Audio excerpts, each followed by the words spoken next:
Alabay dogs are one of the national values of our people, taking their roots from depth of centuries.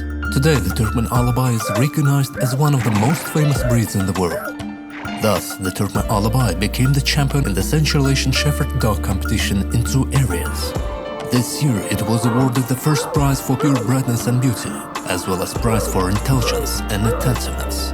Alabay is deeply woven into the life of the Turkmen people. The statue of Alabay, installed at the crossroads in Ashgabat, has become a vivid symbol of worldwide love for the beautiful Alabay, a faithful friend of the Turkmen people.